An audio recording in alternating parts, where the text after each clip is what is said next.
ba narito na dito yung... Siguro sana yan lang. Oo. Ayun. Na.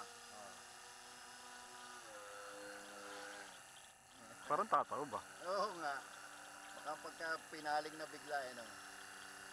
Mukhang tatawag kasi mataas yung kuwan eh. Swamp dog talaga.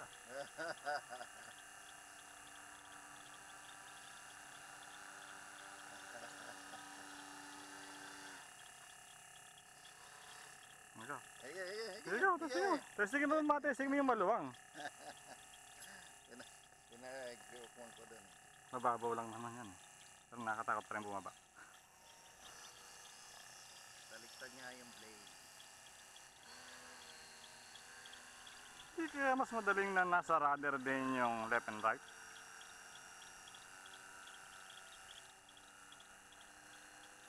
Maganda yung gano'n eh, pag tumataas yun.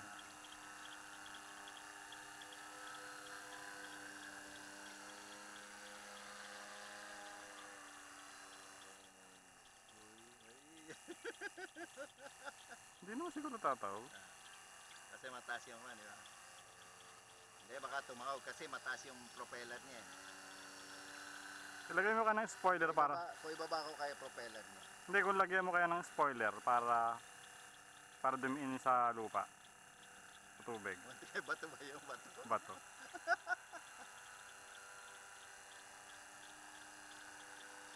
Hindi, magka maraming alon-alon. Bumakuan siya. Maganda sana sa dam yan. Kalahati. Hindi naman di ba? Wag lang yung...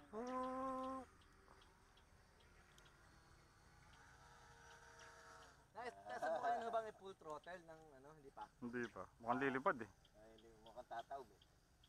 Kasi yung ilalim nga eh, buhat na nung hangin. Ayun no. Pag bumabalik, pag binabalik mo siya. Galing ng panahon na. Ang ano pa lang niya, totoo mo na lang, tapos left and right ka na lang. Yun lang ang ano siya, ayun no. Hahanapin mo na siya ng bilis. Babanggayin kita! Aabot naman pala sa akin.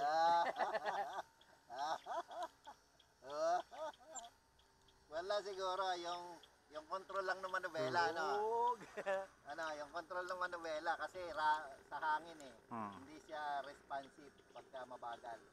Diba? Hindi ka mukha nung layag talaga ng boat